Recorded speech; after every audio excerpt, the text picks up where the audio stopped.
నమస్తే అందరికి, welcome back to my channel. ఈరోజు ఎట్లా అంటే రిజల్ట్ చూసి మన ట్రాన్స్ప్లాంట్ చూసి మా పక్కనే మా అన్న కొడుకు అనమాట.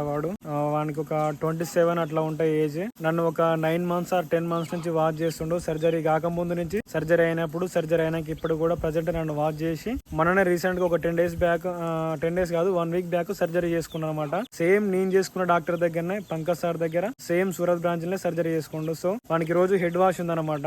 ఆ హెడ్ వాష్ మళ్ళీ ఒకసారి మన దాంట్లో మన ఫాలోవర్స్ సర్జరీ అయిన వాళ్ళు కూడా డౌట్ఫుల్ గా ఉండకుండా మళ్ళీ ఒకసారి హెడ్ వాష్ ఏ విధంగా చేసుకోవాలి, దానికి తీసుకోవాల్సిన జాగ్రత్తలు ఏంటని మళ్ళీ ఒకసారి చూసుకుందాం. ఇప్పుడు వాళ్ళ ఇంటికి పోయి నేను వానికి హెడ్ వాష్ చేస్తాను అనమాట. సో ఈ బ్లాగ్ మాత్రం కంప్లీట్ గా చూడండి, మీకు కూడా కొంచెం యూస్ఫుల్ ఇన్ఫర్మేషన్ ఉంటుంది అనమాట.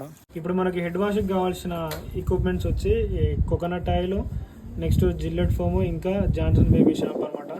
వీటితోనే మనం హెడ్ వాష్ చేయొచ్చు. అది ఎట్లా చేయాలో ఇప్పుడు మీకు క్లియర్ కట్ గా చూపిస్తాం.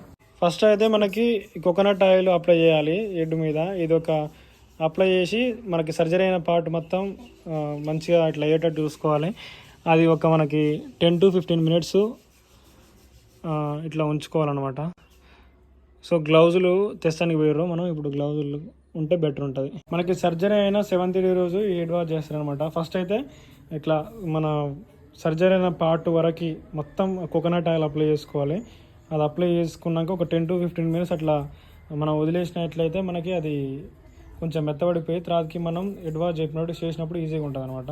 సో ఇట్లా 10 to 15 minutes ఇప్పుడు మనం వదిలేద్దాం. దాని తర్వాతకి మళ్ళీ జిల్లెట్ ఫోమ్ అప్లై చేయాలి.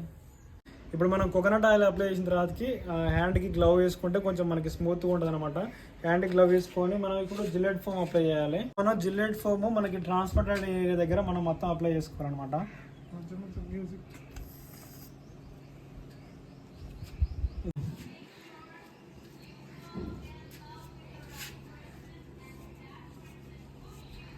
ఇట్లా మనం జిల్లెట్ ఫామ్ ట్రాన్స్ప్లాంటెడ్ ఏరియా మొత్తం అప్లై చేసుకున్న తర్వాతకి దీన్ని కూడా ఒక 10 to 15 minutes అట్లనే వదిలిపెట్టాలి. దాని తర్వాతకి అది ఇంకా కొంచెం స్మూత్నెస్ పెరిగి మనకి జాన్సన్ బేబీ షాంపూతో వాష్ చేసినప్పుడు కొంచెం క్లియర్ కట్గా మంచిగా వెళ్ళిపోతుంది అనమాట.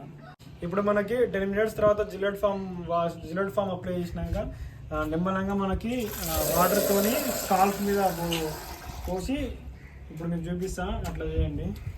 ఇప్పుడు మనకు 10 minutes అయిపోయింది. ఆ తర్వాతకి మనకి ఏం చేయాలంటే ఈ జిల్లెట్ ఫోమ్ వాష్ని ఇట్లా సర్కిల్ మోషన్లో ఇట్లా రుద్దుతుండాలన్నమాట. క్లోజ్గా తీసుకొస్తే ఇట్లా రుద్దాలి. ఇట్లా ఎదురు రుద్దకూడదు, ఆపోజిట్ డైరెక్షన్లో రుద్దకూడదు, ఓన్లీ ఇట్లా సర్కిల్ మోషన్లో రుద్దాలి. ఒకటే వాష్కి మనకి బ్లడ్ క్లాట్స్ అనేవి రిమూవ్ కావు కాబట్టి డే బై డే చేస్తుంటే, అంటే రోజు ఈవినింగ్ మార్నింగ్ చేసుకోవచ్చు, లేకపోతే డేలో 1 time చేసుకున్నా కూడా మనకి ఇవన్నీ పోతాయి అనమాట. ఒక 3-4 వాష్లలో వెళ్ళిపోతాయి అనమాట.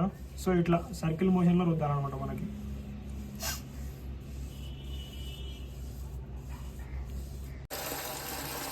ఆ తర్వాతకి మనకి వాటర్తోనే కడగాలన్నమాట.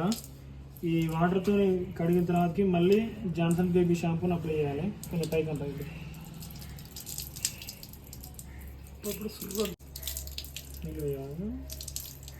దాని తర్వాతకి మనకి జాన్సన్ బేబీ షాంపూ, ఇది ఎక్కడైనా మెడికల్ షాప్లో అవైలబుల్ ఉంటుంది. దీనితోని మనం వాష్ చేసుకోవాలన్నమాట.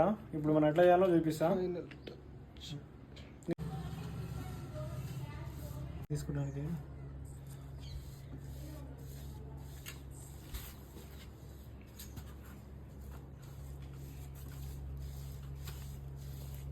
మళ్ళీ చెప్తున్నా, ఎప్పుడైనా పైనుంచి ఇట్లా కిందికి అనుకోవాలి, దానికి ఆపోజిట్ డైరెక్షన్ అనొద్దు. అంటే మనకి గ్రాఫ్స్ డ్యామేజ్ అవుతాయి.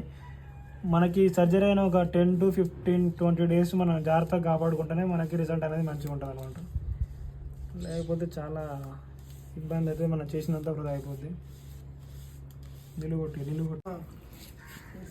దాని తర్వాతకి మళ్ళీ వాటర్తో కడగాలి. ఫస్ట్ ఎయిడ్ వాష్ కాబట్టి ఎక్కువ ఊడవన్నమాట, ఎందుకంటే అవి ఎన్ని రోజులు గట్టిగా స్ట్రాంగ్గా ఉంటాయి కాబట్టి.